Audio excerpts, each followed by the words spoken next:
화장품은 더 이상 여성들의 전유물이 아니죠. 그런데 우리가 매일 사용하는 화장품은 과연 얼마나 안전한 걸까요? 오늘 사이언스 매거진 시간, 화장품의 안전 실태와 독성이 낮은 화장품을 고르는 방법에 대해 알아보겠습니다. 소비자 공익 네트워크 이혜영 본부장과 함께합니다. 어서 오세요. 어서 오세요. 네, 안녕하세요. 네. 사실 저도 매일 화장품을 쓰지만 안전성 측면에서는 좀 불안한 마음을 지울 수가 없습니다. 또 얼마 전 한 제품에서는 중금속이 검출돼서 리콜되는 사태가 일어나기도 했죠. 네, 맞습니다. 한 제조업체가 그 자가 품질 검사 과정에서 중금속인 안티몬이 초과 검출되어서 색조 화장품의 안티몬 허용 기준 위반으로 8개 제조업 판매업체의 그 18개 품목, 네. 13개 품목이죠. 13개 품목에 대해 판매 중단과 회수 조치가 내려졌습니다. 네. 그 때문에 화장품 안전 관리에 대한 소비자 이제 불신과 불안감이 이제 지속되고 있는 상황입니다.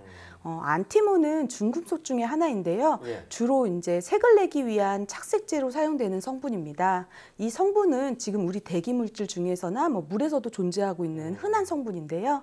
사실 기준치인 10ppm 이하로 사용된다면 건강상에는 큰 위해가 없지만 과량 사용된다면 피부 염증이나 두통, 구토, 뭐 호흡곤란도 올 수 있다고 보고되고 있습니다. 네. 그래서 이제 피부에 닿는 이런 화장품 안전 기준을 강화해야 되는데 식약처에서 최근 이런 화장품에 대한 안전 기준을 강화하기로 했다고 하던데 어떤 변화가 있는 거죠? 네, 우선 식약처에서 시중 유통 중인 화장품의 유해 성분을 함유 여부를 지속적으로 모니터링하고 또 수거 검사를 강화하겠다고 했는데요. 위해 화장품에 대한 정확하고 구체적인 정보를 제공하기 위해서 그 뭐 이제 화장품 회수 시에 유해성 등급을 3단계로 이제 매기고 네. 또 화장품 그 회수되는 제품 범위도 이제 넓어질 예정입니다. 또한 소비자들이 화장품 그 성격으로 많이 사용하고 있는 제모 왁스 등 그 공산품으로 분류되었던 이제 제품들이 이제 화장품으로 관리가 이제 전환되면서 예. 전환될 예정이고 예. 또 착향제 가운데 쿠마린 등의 이제 알레르기 유발 26종을 화장품 원료로 사용할 때에는 해당 물질을 제품 포장에 표시토록 의무화가 됩니다. 또 더불어 또 신설되는 제도들도 있는데요. 예. 맞춤형 화장품 판매업 제도라든지 또 천연 화장품과 구별하기 위해서 유기농 화장품 인증 제도가 좀 도입이 되고요.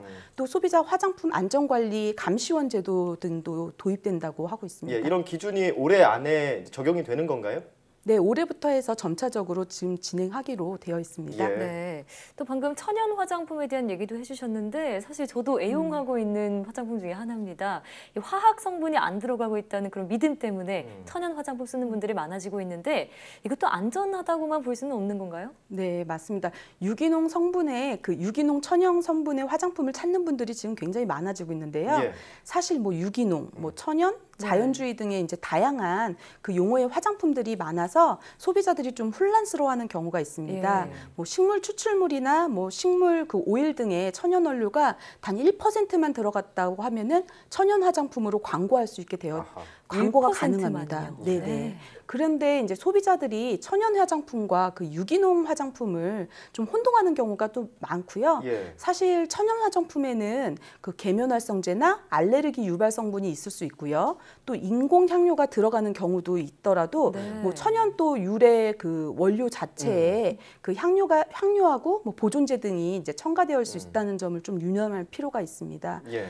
또 특히 이제 천연 그 성분이라고 해서 네. 또 모두 피부에 도움이 되는 건 아니기 때문에 천연 성분이라는 그 이유만으로 제품을 맹신하는 태도는 좀 경계할 필요가 있고요. 예. 또 화장품에 이제 민감한 피부이신 분들은 구매 시에 이제 반드시 그 알레르기 유발 물질에 있는지 표시 성분을 꼭 확인하고 구입하셔야 할 것 같습니다. 맞아요. 저도 얼마 전에 그 천연 화장품이라고 썼는데 이 발진이 일어나서 피부과를 찾은 적이 있었거든요. 네. 의사 선생님 말씀이 천연 성분이라고 그래서 무조건 좋은 성분은 아니다. 거기에 독성이 들어가 있을 수도 있다. 이런 얘기를 해주시더라고요. 네, 맞습니다. 그래서 자기의 그 피부 타입과 맞는 그런 화장품을 선택하는 게 좋을 것 같은데 네. 지금 이렇게 피부에 맞는 화장품을 선택한다고 하니까 맞춤형 화장품이 요즘 인기다라는 생각이 들거든요. 요즘 추세가 어떤가요?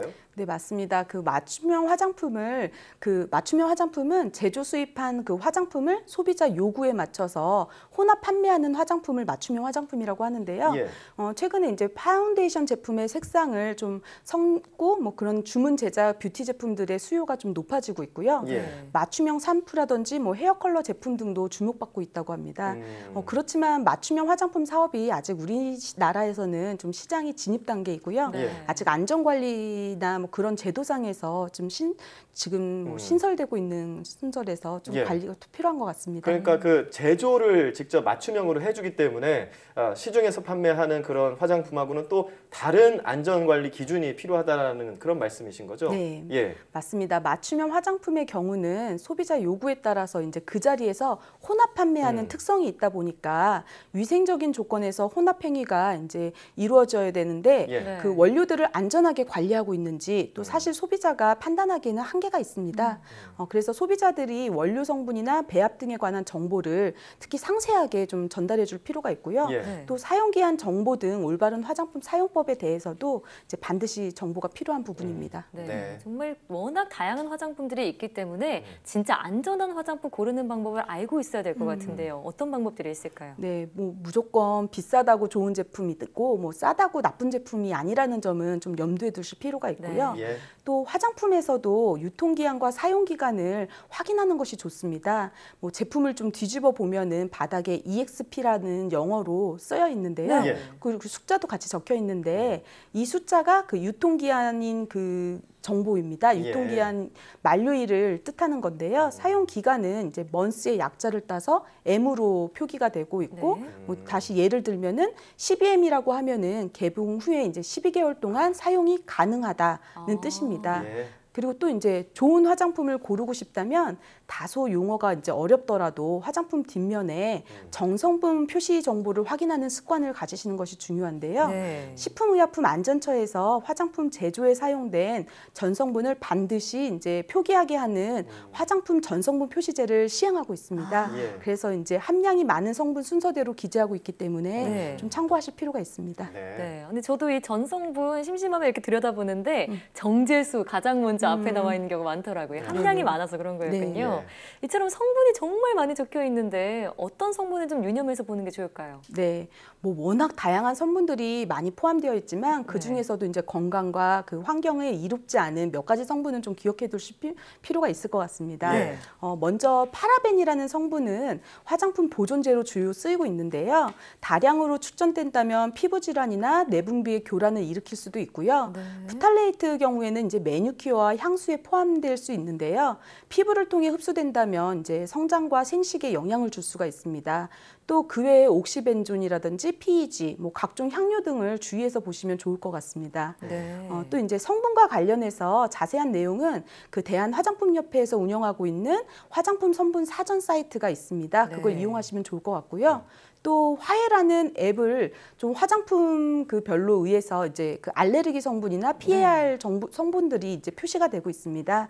그래서 그런 걸 알려주고 있으니까 화장품 사용에 이제 민감하신 분들이 활용하시면은 좋을 것 같습니다. 네. 네. 이 화해라는 앱 소개해 주셔서 제가 기억나는 게 저도 성분을 좀 찾아보니까 어떤 성분에서는 섭취 시 뭔가 문제를 일으킬 수 있다 이런 표시도 있더라고요. 네. 먹었을 때 문제가 일으킨다는 건가요? 아니면 발랐을 때도 문제를 일으킬 수 있다는 네, 건가요? 먹을 수도 섭취 시는 이제 먹는 데 문제가 있다라는 거고요. 네. 또 이제 화장품이 좀 입으로도 저희가 좀 들어갈 먹을 수도 수도 있기 있으니까 때문에. 네, 주의가 필요하다는 것이죠. 맞아요. 그렇군요. 이 천연 성분 하다 보니까 어떤 광고에서는 화장품 먹지 마세요. 피부에 양보하세요. 이런 문구도 있었잖아요. 네. 사실 그만큼 우리 그 피부에 닿는 물질들 신중하게 만들고 또 안전을 추구하는 그런 기준들이 있어야 될 것 같다는 생각을 해봅니다. 지금까지 소비자 공익 네트워크 이혜영 본부장과 함께 이야기 나눠봤습니다. 오늘 말씀 고맙습니다. 네, 고맙습니다. 감사합니다.